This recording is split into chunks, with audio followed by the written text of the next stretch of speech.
मैं Sonali Kulkarni crime petrol सतर्क में आपका स्वागत करती हूँ। जीवन अनिश्चितताओं का खेल है। यहाँ सब कुछ अनसर्टन है। जो जैसा दिखता है वैसा होता नहीं। सवाल ही सवाल होते हैं, लेकिन हर सवाल का जवाब नहीं मिलता। ये केस एक ऐसी ही विचित्र पहेली है।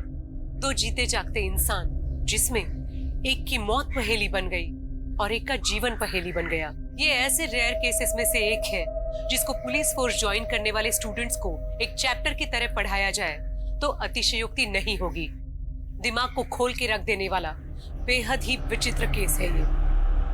तुम समझते क्या हो अपने आप को? मेरी तुम समझते क्या हो अपने आप को? मेरी लाइफ से सब एक एक करके चले गए। अकेली हो गई थी मैं। मेरा सब कुछ खत्म हो गया था। लेकिन मेरे भैया जिंदा हो सकते थे। तुम्हारी वजह से वो मर गए। एक दिन आगे मेरे मार लगेगी मेरी।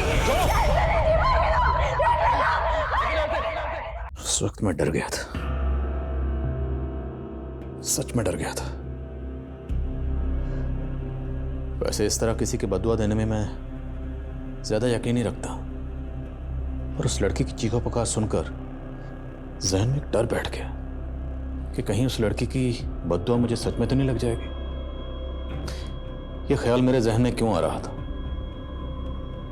क्या मैंने अपना फर्ज सही तरीके से नहीं निभाया था? क्या इस केस में मैंने कुछ गलतियां की थी? अगर नहीं तो यह केस मेरे जहन से उतर क्यों नहीं रहा था? वो लड़की बार बार मेरे जहन में क्यों घूमती रहती है? इस केस की तह में कुछ ऐसे खौफनाक राज थे जिन्हें सुनकर किसी की भी रूह कांप सकती है।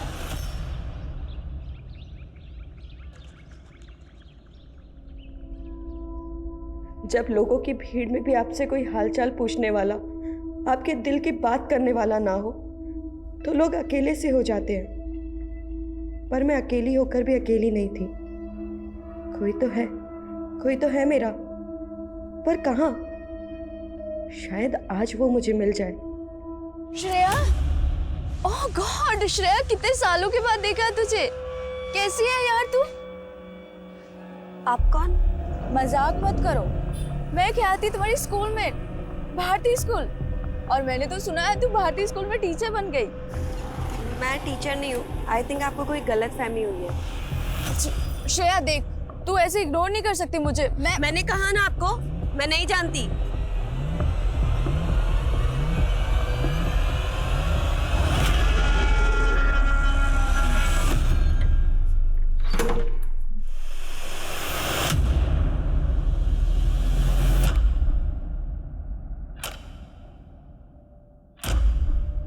कौन है?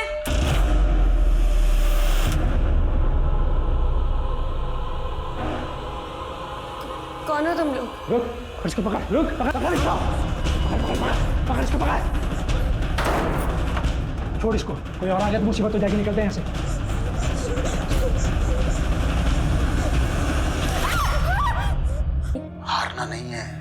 हारना नहीं है।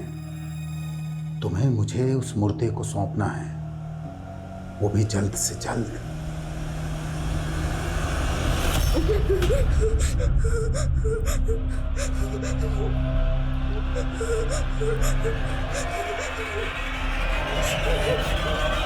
हेलो, क्या? नहीं तुम मत आओ, मैं आऊंगी। मेरा पति घर पे है, ठीक है? बाय। क्यों? फिर अपने एक्स के पास जा रही हो? मैं अपने एक्स के पास जाऊं या वाई के पास, तुम मुझे नहीं रोक सकते। रोक सकता हूँ, पति हूँ तुम्हारा मैं। मैंने ना तुम्हें अपनी जिंदगी में जगह दी है और ना ही अपने बिस्तर में। मेरी दौलत के लिए शादी किया ना मुझसे। तो डाइवोर्स दे दो ना, लेकिन एलिमनी मोटी देनी होगी।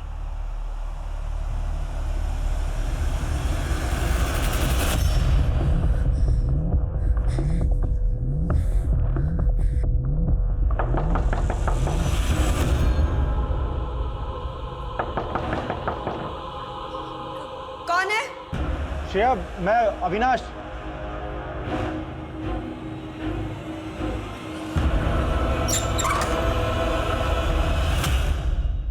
क्या हुआ श्रेया? ऐसे अचानक क्यों बुलाया? अरे क्या बात हुई? अच्छा रो मत, चलो अंदर चल के बात करते हैं। बैठ जाओ आराम से। अब पहले रोना बंद करो और मुझे बताओ क्या बात है। अविनाश, आज रास्ते में एक लड़की मिली थी। वो अजीब सी बातें कर रही थी मुझसे। उसके बाद जब मैं घर आई तो डोंट क्राई, डोंट क्राई, मैं आ गया ना। हाँ अविनाश, तुम मुझे कभी छोड़कर तो नहीं जाओगे ना? कैसी बात कर रही हो Shreya? I want to marry you.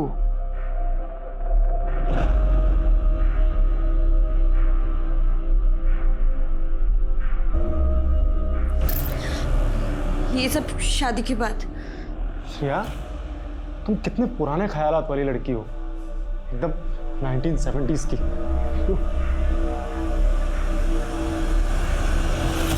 Avinash, अब क्या हुआ? तुम तो बुरा मान गए। तुम्हें नहीं पता मैं किस प्रॉब्लम से गुजर रही हूँ। कैसी प्रॉब्लम? बताती हूँ। एक काम करो, तुम बाहर चलकर बैठो, मैं कॉफ़ी बना कर लेकर आती हूँ, फिर आराम से बैठ कर के बातें करेंगे।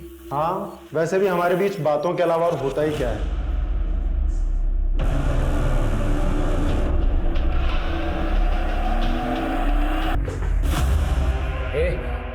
तेरी हिम्मत कैसी हुई मेरे घर में घुसने की? Excuse me, he is not going anywhere. Sandeep, तुम समझाओ, मैं थक गई। जतिन, तेरा और नीना का कुछ नहीं हो सकता। There is no future, so it's better कि तू इसे डाइवोर्स दे दे। तू मुझे बताएगा कि मुझे मेरी बीवी के साथ क्या करना चाहिए, क्या नहीं। मैं बताता हूँ तुझे। हेलो पुलिस, मेरा पति किसी का कत्ल कर रहा है। क्या हुआ? तुम लोग क्यों गए?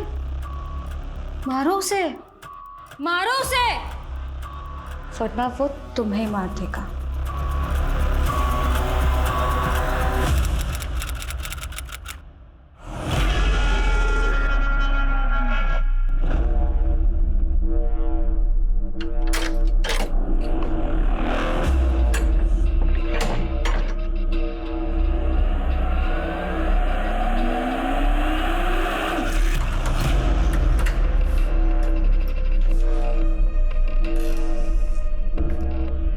सॉरी, लेट हो गई ना।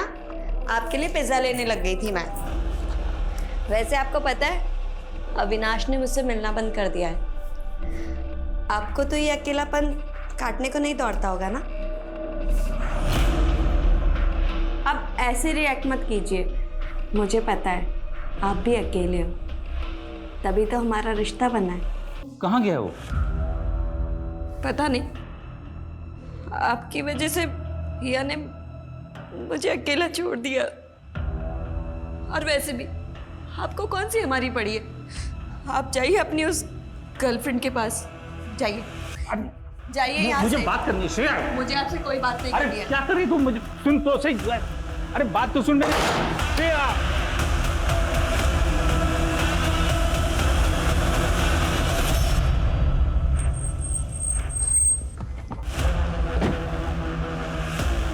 सर, ये मेरा बेटा जतिन है। ये अचानक कहाँ गायब हो गया, कुछ पता नहीं चल रहा है। मेरी बेटी इसे कई महीनों से ढूंढ रही है, लेकिन कुछ पता नहीं चल रहा है। आपका बेटा इतने लंबे अरसे से गायब है, तो आप लोग मिसिंग कंप्लेंट लिखवाने के लिए अभी क्यों हैं? असल में बिजनेस के सिलसिले में मैं आउट ऑफ टाउन था। कल ही जब वापस लौटा हूँ तो मेरी बेटी ने बताया कि 3 महीनों से ये घर ही नहीं आया। हाँ, लेकिन आपकी बेटी तो यहीं थी। 3 महीनों से आपका बेटा गायब है, उन्होंने भी कोई मिसिंग कंप्लेंट नहीं लिखवाई। दरअसल मेरी बेटी मुझसे नाराज़ चल रही है। वो मुझे कुछ बता ही नहीं रही है। मुझे कुछ सही नहीं लग रहा है। कहना क्या चाहते हैं? साफ साफ बताइए, क्या चाहते हैं? सर, मैं चाहता हूँ कि आप मेरी बेटी से बात करें तो शायद वो कुछ बताए।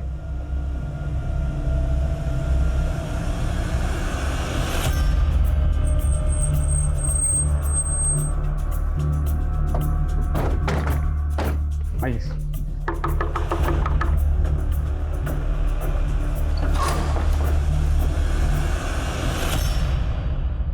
आपका भाई पिछले 3 महीने से गायब है। आपको ज़रा भी फिक्र नहीं है कि आपका भाई कहाँ है? आपने पुलिस में रिपोर्ट भी नहीं लिखवाई। आपके पापा आए तब इन्होंने रिपोर्ट की, आपने क्यों नहीं लिखवाई? क्योंकि सर भैया मिसिंग है ही नहीं, ये तो इनका ड्रामा है मुझे और भैया को परेशान करने का। कुछ टाइम बाद भैया वापस आ जाएंगे, तब आप खुद आकर के बात कर लेना उनसे।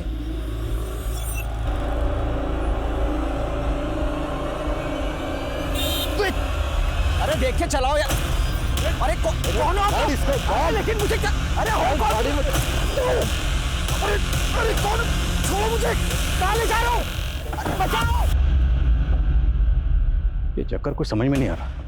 भवानी जी कह रहे हैं कि बेटा 3 महीने से गया, लेकिन बेटी कह रही है कि जतिन गायब नहीं है, वो जहाँ कहीं भी गया है अपने आप आ जाएगा। आखिर ये चक्कर है क्या? पता करो, ये जतिन वाकई गायब है या मामला कुछ और ही है। जब तक जतिन यहाँ नहीं आ जाता मैं यहीं हूँ, कहीं नहीं जाऊंगा। और सुन, ये घर मेरा है और तू मुझे यहाँ से नहीं निकाल सकती।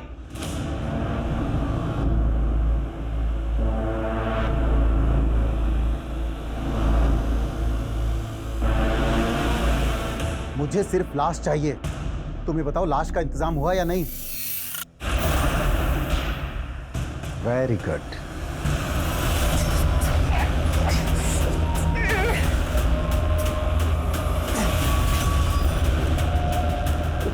क्यों पकड़ के लाया मुझे यहाँ?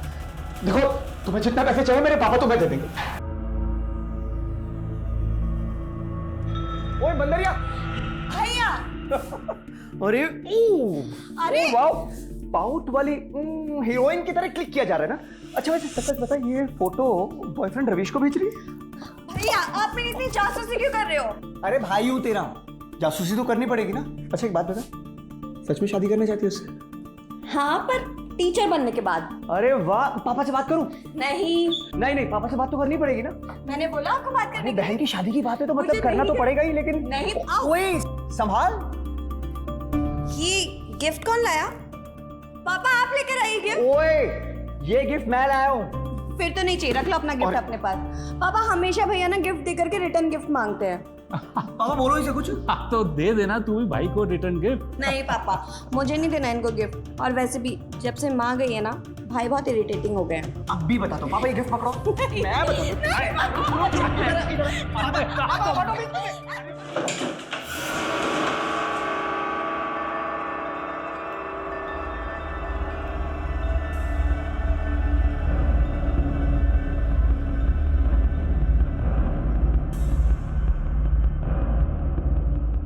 जतिन, जतिन मुझे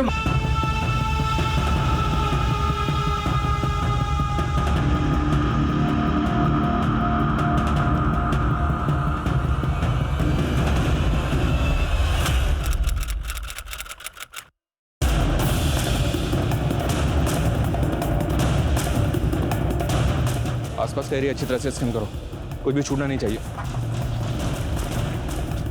जैन सर, सुबह एक राहगीर ने भवानी सिंह की लाश को कार में देखा था, और ये वही भवानी सिंह है जिसने 3 दिन पहले अपने बच्चे की मिसिंग कंप्लेंट लिखवाई। मैं इनकी बेटी श्रेया से मिलता हूँ। Okay sir.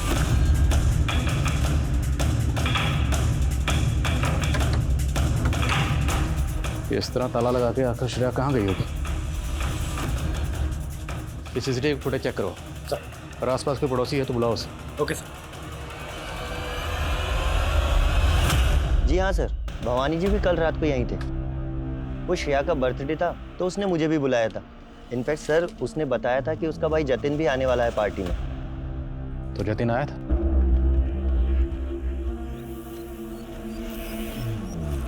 श्रेया, लगता है भैया कहीं बिजी है, इसीलिए नहीं आए। एक काम करते हैं, मैं केक कट करती हूँ। तो बर्थडे पार्टी रात को कितने बजे तक चली थी? यही कोई 10 सवा 10 बजे तक, लेकिन तब तक जतिन नहीं आया था।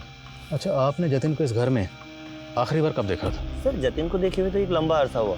वो शादी के बाद से ही यहाँ से शिफ्ट हो गया था। जतिन शादीशुदा? जी हाँ सर, वो यहीं अपनी बीवी के साथ में हरिनगर में कहीं रहता है। हरिनगर में एग्जैक्टली कहाँ रहता है, कुछ आइडिया आपको? आई एम सॉरी सर, ये तो मुझे कोई जानकारी नहीं। सर आप यहाँ? हमें आपके फादर की लाश मिली है कुतुब रोड पर।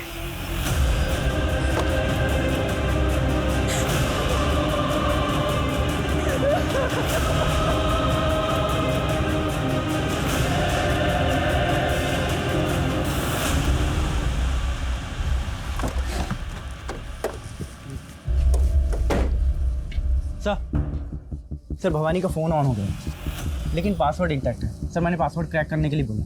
और उनके घर पे जो सीसीटीवी कैमरा उसकी फुटेज? सर वो सीसीटीवी खराब है और फुटेज का हार्ड ड्राइव भी करप्ट है। सर ऐसा लगता है जैसे वो सीसीटीवी काफ़ी टाइम से बंद है। सर मैं हार्ड ड्राइव का डेटा रिट्रीव करवाने की कोशिश। उनका घर काफ़ी पॉश एरिया में, उनके घर के अलावा उनके घर के आसपास और भी सीसीटीवी कैमरा होंगे, उनकी फुटेज भी खंगाल। Okay sir. Sir primary postmortem report में सामने आया कि भवानी की मौत पॉइजन की वजह से हुई है। ये देखे सर, और लाश मिलने के तकरीबन 12 घंटे पहले उसकी मौत हो चुकी थी। 12 घंटे पहले मतलब श्रेया की बर्थडे वाले रात 11 से 12 के बीच में। और पड़ोसी ने बताया था कि बर्थडे पार्टी तकरीबन रात को 10 बजे तक चली थी। और एक बात सर, भवानी की कार में जो पानी की बोतल मिली थी ये पॉइजन उसी में मिला हुआ था। कहीं ऐसा तो नहीं सर कि भवानी ने किसी हताशा में सुसाइड कर लिया? देखते हैं डिटेल पोस्टमार्टम रिपोर्ट क्या कहती है। और एक बात समझ में नहीं आई, भवानी ने हमें ये क्यों नहीं बताया कि उनका बेटा जतिन शादीशुदा है। राइट सर, और श्रेया भी इस कंडीशन में नहीं है कि उससे इंक्वायरी की जाए। काफ़ी गहरे सदमे में है। फिर भी पता करवाता हूँ कि जतिन अपनी पत्नी के साथ हरिनगर में कहाँ रहता था। और ये भी पता करो कि पॉइजन कहाँ से खरीदा गया। भवानी एक अच्छे खासे बिजनेसमैन थे जिनकी अपने बच्चों से बनती नहीं थी। बेटा जतिन गायब कहाँ है? इस जतिन को ढूंढ। मुझे लगता है जतिन इस केस का अहम किरदार है।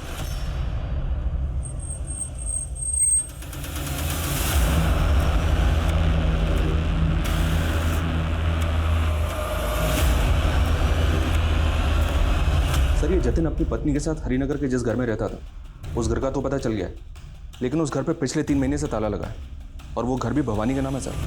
तो ये दोनों मियाँ बीवी हैं कहाँ? नेबर्स के साथ इंक्वायरी की तो पता चला कि ये दोनों 3 महीने पहले ही अलग हुए थे। 3 महीने? भवानी ने मिसिंग कंप्लेंट लिखवाते वक्त हमें बताया था कि वो 3 महीने से बिजनेस के सिलसिले में कहीं बाहर गए थे। कहाँ गए होंगे? जतिन की बीवी? उसका पता लगा लिया सर, वो सिद्धि टूर्स एंड ट्रेवल्स की मालकिन है। सर भवानी अंकल की मौत का दुख है मुझे, लेकिन पिछले 3 महीने से मैं जतिन और उसकी फैमिली से कांटेक्ट में नहीं हूँ। 3 महीने पहले हमारा डाइवोर्स हो चुका है। और 3 महीने से ही जतिन को किसी ने नहीं देखा। डाइवोर्स होने के बाद जतिन कहाँ रह रहा था? सर मैंने कहा ना, मैं पिछले 3 महीने से उसे कांटेक्ट में नहीं हूँ। अच्छा, आपके और जतिन के बीच में डाइवोर्स की वजह क्या थी? सर एक पति पत्नी के बीच में बहुत सी वजह होती है। मैं वो सारी बातें आपको बताना ज़रूरी नहीं समझती। That's my personal matter.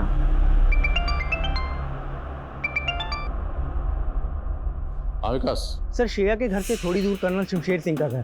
Sir मैंने उनके घर की सीसीटीवी फुटेज चेक की है। सर श्रेया की बर्थडे वाली रात वहाँ से एक आदमी कंबल ओढ़कर भागते हुए दिखाई दिया। सर उसी फुटेज में थोड़ी देर बाद भवानी जी की कार भी वहाँ से जाते हुए दिखाई दी। सर ऐसा लग रहा है जैसे भवानी जी उस आदमी के पीछे अपनी कार लेकर गए हों।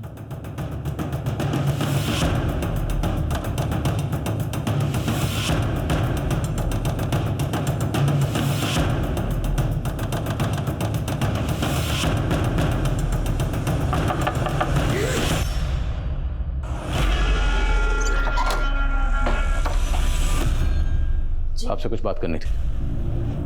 आपकी बर्थडे वाली रात ये आदमी अपनी कार में आपके घर के आसपास देखा गया। इसने अपना मुंह ढका हुआ है और कुछ देर बाद जिस डायरेक्शन में ये गया उसी डायरेक्शन में इसका पीछा करते हुए आपके फादर भी इसके पीछे गए। ये आदमी कौन है? जी मुझे नहीं मालूम। आपके पापा उस रात कहाँ गए थे? वो मुझे बताकर नहीं गए। स्मेल किस चीज़ की? स्मेल किस चीज़ की? वो मैं पूजा कर रही थी तो अगरबत्ती की होगी। इस तरफ देखिए ना, धुआं अगरबत्ती का। सर उधर मेरा पूजा घर है। खड़िए सामने, आज खड़े चलिए। सर वो पूजा घर है, आप ऐसे एंटर नहीं कर सकते हैं। अरे हम बाहर से देख रहे हैं। नहीं मैंने बोला ना नहीं। नहीं, अरे मैंने मना किया ना। नहीं छोड़ो मुझे। नहीं, अरे छोड़ो। नहीं तो बहुत धुआं है सर।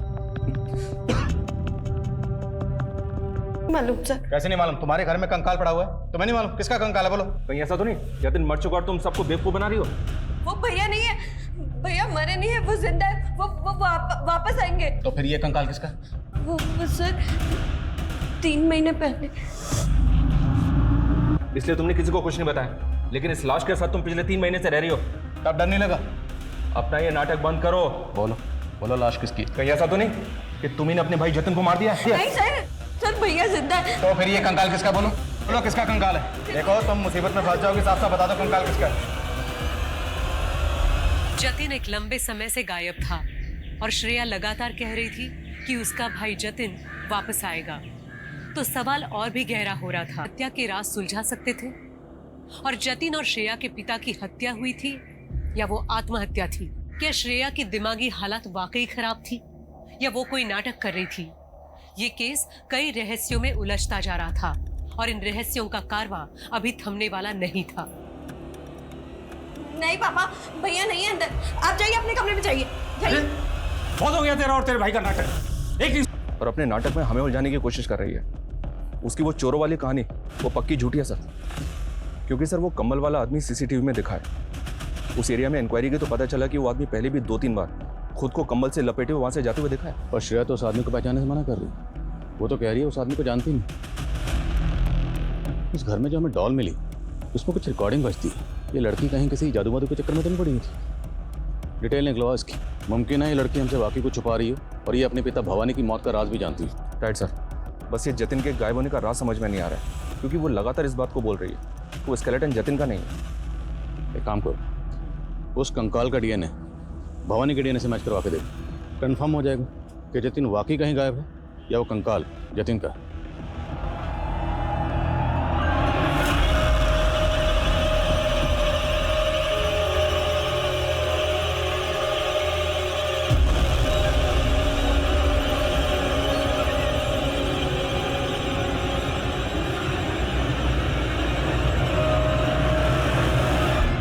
भवानी का फोन अनलॉक हो गया।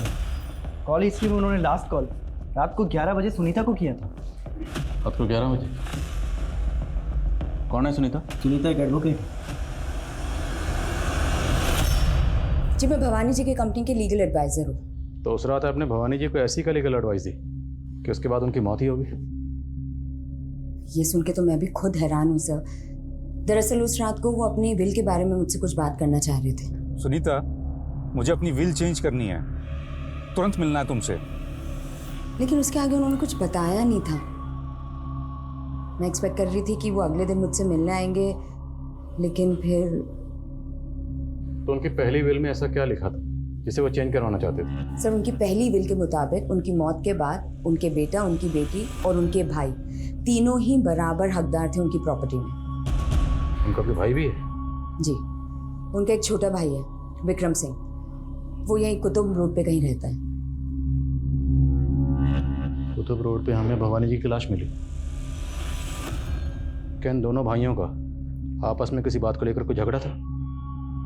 सर विक्रम, श्रेया और जतिन, इन तीनों का ही भवानी जी के साथ अक्सर कुछ ना कुछ इशू चलता रहता था, खासतौर पर उनके पुश्तैनी घर को लेकर। भैया आपकी बिल से मेरे को कोई लेना देना नहीं है। ये हमारा पुश्तैनी घर है, इसको बेचिए और मेरा हिस्सा मुझे दे दीजिए। चाचा जी, ये घर नहीं बिकेगा। इस घर से हमारी माँ की यादें जुड़ी हुई है। इसके अलावा और मैं कुछ नहीं जानती सर। पता करो, ये भवानी का भाई विक्रम कुतुब रोड पे कहाँ रहता है? Yes sir.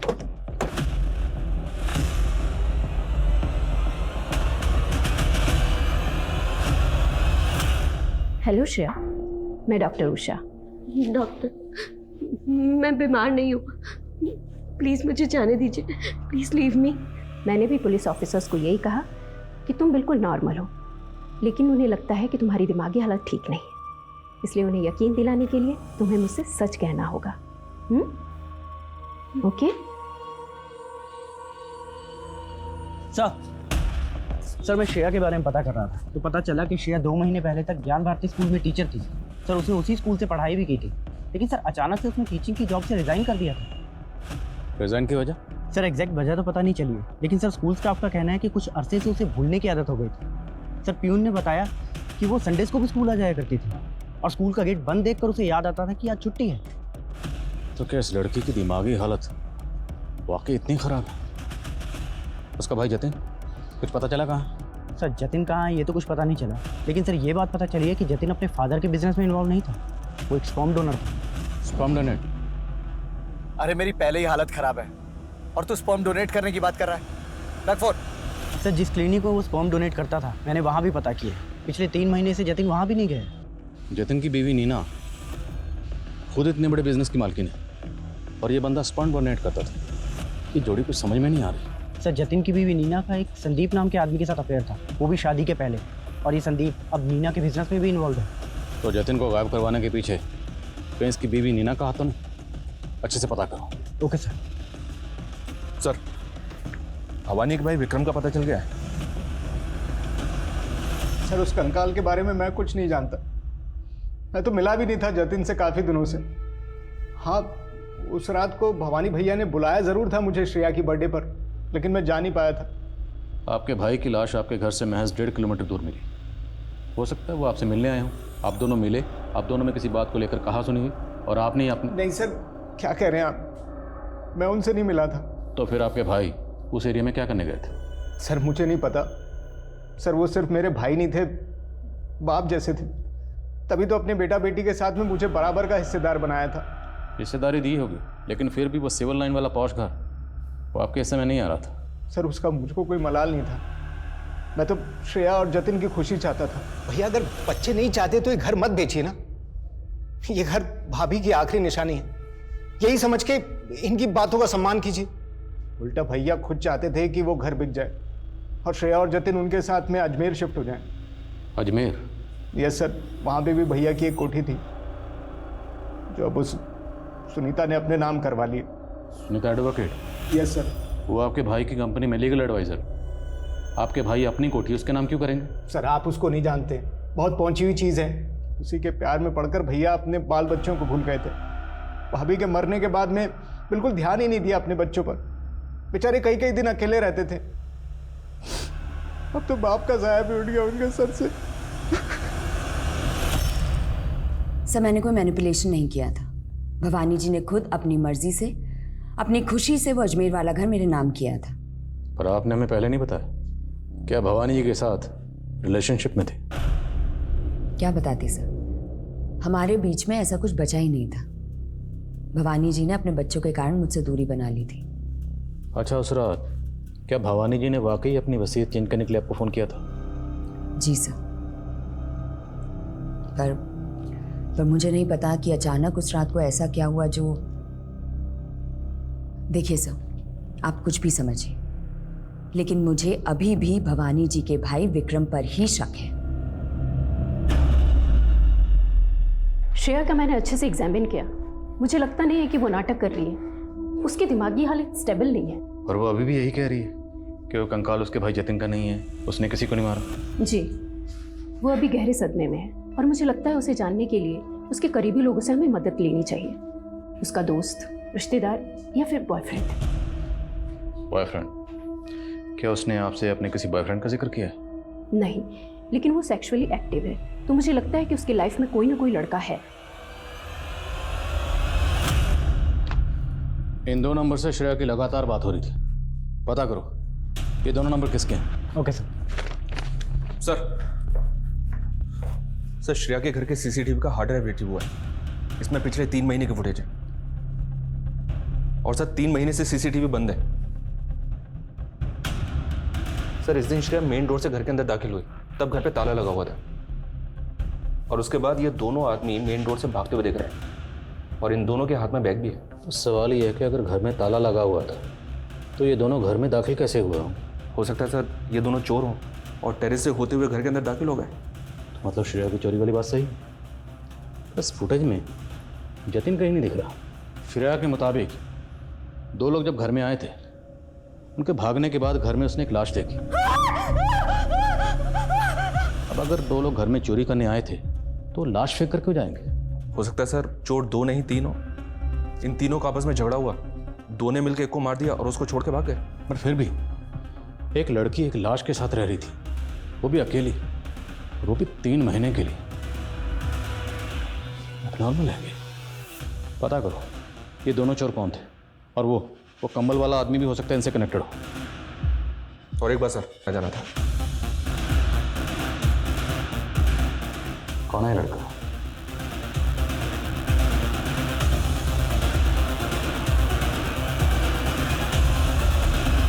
सर मैंने उन दोनों चोरों का पता कर लिया है जिन्होंने श्रेया के घर में चोरी की थी।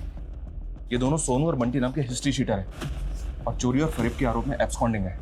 लेकिन सर इन दोनों से कनेक्टेड जो तीसरा चोर है उसका पता नहीं चल रहा है। खबरों को काम पे लगाओ। ढूंढो ने।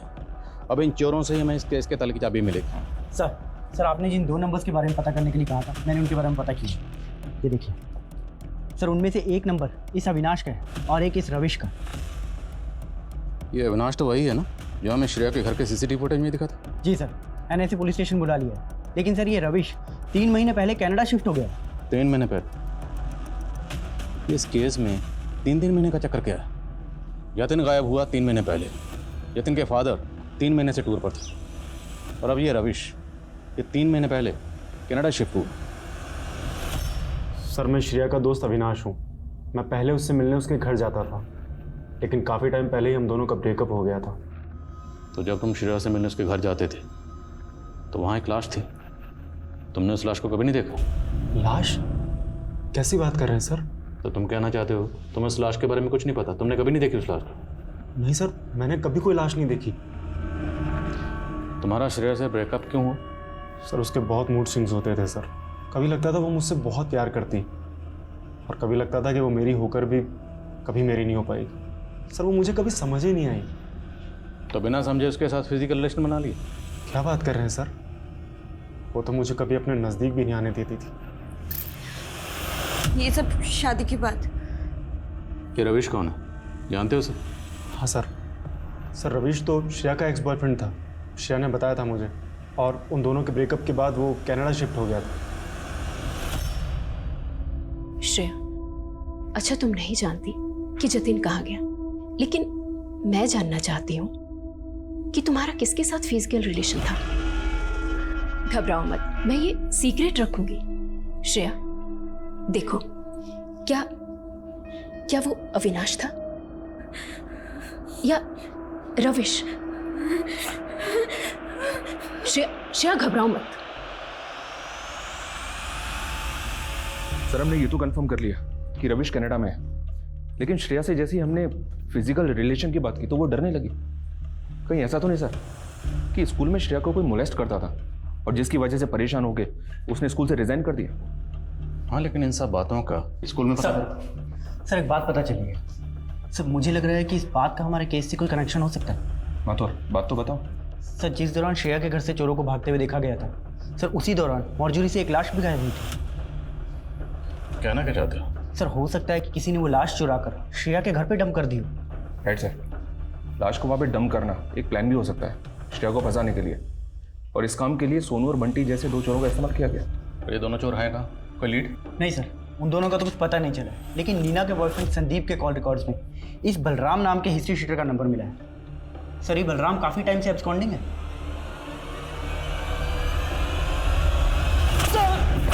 सर मुझे नहीं पता सर जतिन कहाँ है। सर मुझे नहीं पता सर मैं सच बोल रहा। तो नीना जी, सब पता लगा लिया हमने। आपका जो बिजनेस है उसमें इन्वेस्टमेंट थी भवानी की। भवानी मतलब आपके ससुर। आपके ससुर की इन्वेस्टमेंट थी तो जाहिर सी बात है उसमें आपके शौहर जतिन का भी हक होगा। ससुर अब रहा नहीं, जतिन गायब है, तो उस बिजनेस की अकेली मालकिन कौन है? आप कहना क्या चाहते हैं? आपका जो बॉयफ्रेंड है ना संदीप, उसने सब कह दिया, सब बता दिया कि कैसे बलराम के जरिए जतिन को किडनैप करवाया था, और वो सब हुआ था आपके इशारे पर। सर मेरे और जतिन की शादी बस एक डील थी। जतिन के बाप को लगता था कि मुझसे शादी करके उनका स्पर्म डोनर बेटा सेटल हो जाएगा, इसलिए मैंने भी बिजनेस में इन्वेस्टमेंट की शर्त रख दी उनके सामने। पहले जतिन उसमें बराबर का पार्टनर था, उसके बाद जब बिजनेस सेटल हुआ तो मैंने जतिन को डाइवोर्स दे दिया। डाइवोर्स पेपर पे ज़बरदस्ती साइन करवाया, जतिन बाहर, पूरा बिजनेस आपका। सर लेकिन उसके बाद बलराम ने जतिन को छोड़ दिया था। हमें लगा था कि वो हमसे डर गया है, इसलिए पुलिस के पास भी नहीं गया। सर मुझे नहीं मालूम कि उसके बाद वो कहाँ गायब हो गया। गायब हो गया या गायब करवा दिया? सर मैं सच कह रही हूँ, मुझे नहीं मालूम जतिन कहाँ है। सर जनकपुरी की वो मॉर्चरी जहाँ से लाश गायब हुई थी, उस मॉर्चरी की इंचार्ज लता सिंह नाम की एक औरत है जिस पर उस लाश को गायब करने का आरोप लगा था। लता ने जनकपुरी पुलिस को बयान दिया सर कि उसने लाश गायब करके योगराज नाम के बाबा को दी थी, और ये बाबा इतना पावरफुल है कि जनकपुरी पुलिस उस पर कोई एक्शन नहीं ले पाई। लेकिन इस योगराज का श्रेया जतिन से क्या कनेक्शन? सर मैंने उनके चाचा विक्रम सिंह से बात की, उसने बताया कि योगराज बाबा एक टाइम पे श्रेया की माँ का गुरु हुआ करता था।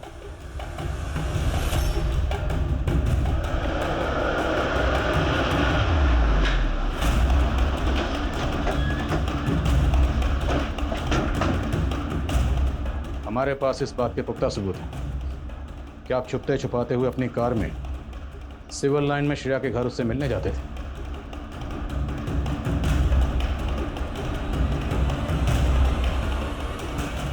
आप श्रेया से मिलने उसके घर क्यों जाते थे?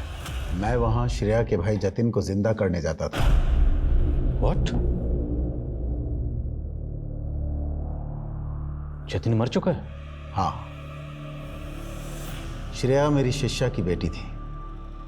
एक दिन वो मेरे पास आश्रम में आई थी। बाबा जी, मेरी माँ का अटूट विश्वास था आप पर। उसने मेरे भाई को मार दिया।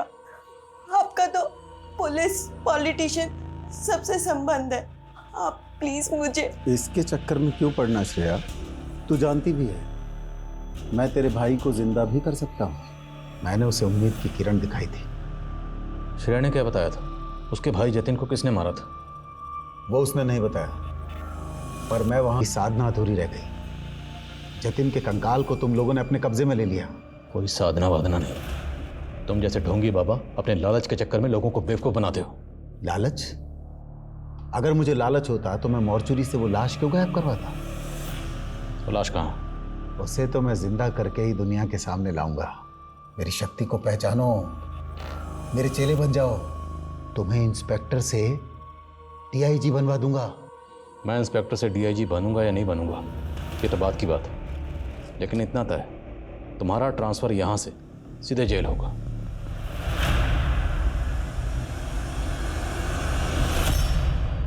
तुमने योगीराज को बताया था कि तुम्हारे भाई जतिन को किसी और ने मारा था।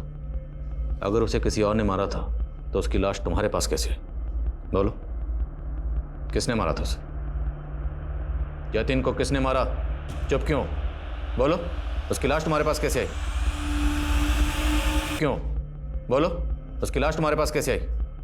कहीं ऐसा तो नहीं कि तुमने अपने भाई जतिन को मारा? तुम समझते क्या हो अपने आप को? हाँ?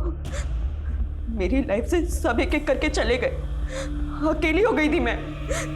सब कुछ खत्म हो गया था मेरा। लेकिन मेरे भैया जिंदा हो सकते थे। जिंदा हो सकते थे वो, लेकिन तुम्हारी वजह से मेरा भाई जिंदा नहीं हो पाया। तुम्हें हाय लगेगी तुम्हें मेरी। कैसे जी नहीं पाओगे तुम? लेके जाओ उसे। Sir, are you okay? Sir, उस एरिया के कई केमिस्ट और किराना स्टोर में इंक्वायरी की तो फाइनली नारायण चौक के किराना स्टोर ने भवानी का फोटो आइडेंटिफाई किया। उसने कंफर्म किया कि भवानी ने खुद वो पॉइजन और पानी की बॉटल खरीदी थी। ये सब बातें तो इसी की तरफ इशारा कर रही हैं सर कि शायद भवानी ने खुद ही जहर खा लिया हो। अगर भवानी ने वाकई खुदकुशी की है, दुखी होकर कोई भी बाप सुसाइड कमिट कर सकता है सर। भगवान, क्या एक बहन अपने सगे भाई का कत्ल कर सकती है? वो कत्ल करने के बाद उसकी लाश को अपने घर में छुपा के रख सकती है इतने लंबे अरसे तक कि लाश गलकर कंकाल बन गई। इस बात पे यकीन करने को दिल नहीं कर रहा। सर, जतिन और श्रेया से जुड़ा हर शख्स तो यही करे, लेकिन सर श्रेया की एक दोस्त है ख्याति, उसका कुछ और ही मानना। मेरी आज उससे बात हुई है। क्या मानना उसका? सर, सर अभी भी पता चला है कि ललितपुर पुलिस ने बंटी और सोनू दोनों को अरेस्ट कर लिया है। एक दुकान में लूट कर रहे थे दोनों को यहाँ हाजिर करो। साहब हम मानते हैं, हम काफ़ी टाइम पहले गए थे उस घर में चोरी करने, लेकिन हमने किसी का मर्डर नहीं करा।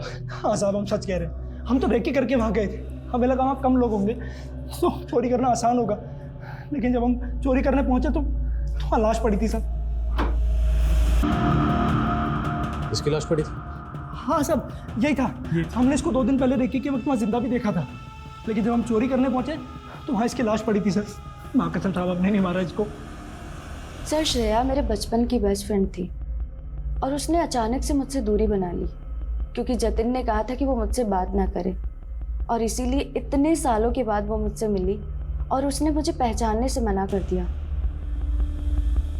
बचपन में ऐसा क्या हुआ था? श्रेया भूल हो गई। अच्छा अब नहीं करूँगा बस। आप कहना चाहती हैं कि बचपन में जतिन ने श्रेया के साथ? सर हो सकता है कि ये सिलसिला उनके बड़े होने के बाद भी चलता रहा हो। कैसे मुमकिन है? I mean, दोनों सगे भाई बहन।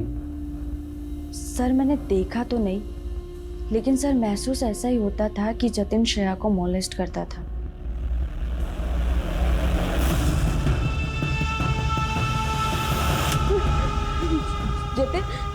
नहीं, मेरे पास मत आ।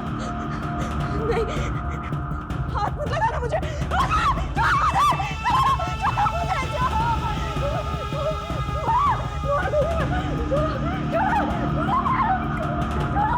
छोड़ो, मार डालूंगी मैं इसको।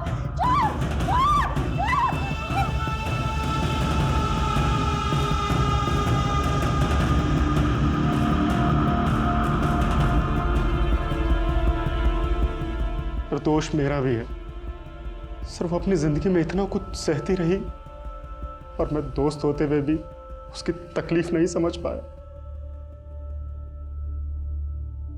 सर, आपकी थ्योरी जो भी हो, लेकिन जतिन वाकई ऐसा होता तो श्रेया को तो उससे नफरत हो जानी चाहिए थी, लेकिन वो चाहती थी कि वो जिंदा हो जाए और उसके लिए वो ड्रामा भी कर रही है। तो मुमकिन है कि वाकई जतिन ने श्रेया के साथ बचपन में कुछ गलतियां की और वो उन गलतियों को बार बार दोहरा रहा होगा और श्रेया उसे उन गलतियों को माफ़ करने के लिए, उनको सुधारने के लिए बार बार मौका दे रही होगी।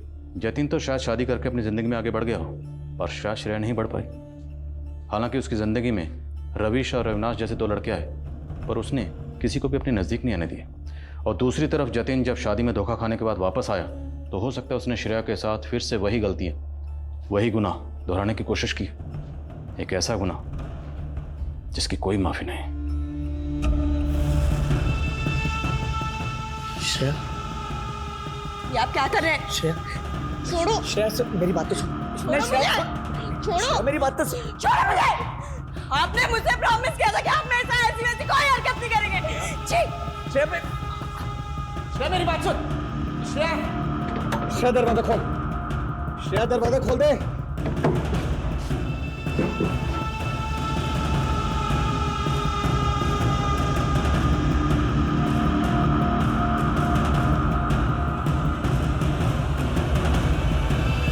एक चाय और लेकर आओ। जाओ। हाँ भैया, क्या कह रहे थे आप? हाँ, ये सही बात है। इस केस को लेकर पुलिस की जो थियरी है वो भाई बहन के पवित्र रिश्ते को कलंकित करने वाली है, जिसको लेकर पुलिस को कई तरह की आलोचनाओं का भी सामना करना पड़ा है। लेकिन ये केस अब तक ओपन एंडेड है और किसी नतीजे तक नहीं पहुंच पाया है। कानूनी जानकार केस को लेकर आज भी कई तरह की राय रखते हैं, जो अपने आप में एक गहन अध्ययन का विषय है, जिसमें कई सवालों के पुख्ता जवाब नहीं मिले। लेकिन इन अनिश्चितताओं की एक वजह हमारे समाज में इतने गहरे तक उतरी हुई है कि अक्सर इन अंधविश्वासों में छिपे गुनाहों को छिपाया जाता है और कई केसेस अपने सही अंजाम तक नहीं पहुंच पाते। अब मैं सोनाली कुलकर्णी आपसे विदा लेती हूँ। आप अपना और अपनों का ख्याल रखिए। आप जानते हैं हम सब एक मुश्किल दौर से गुजर रहे हैं। कृपया मास्क पहने, सैनिटाइजर का इस्तेमाल करें और सामाजिक दूरी बनाए रखें। देखते रहिए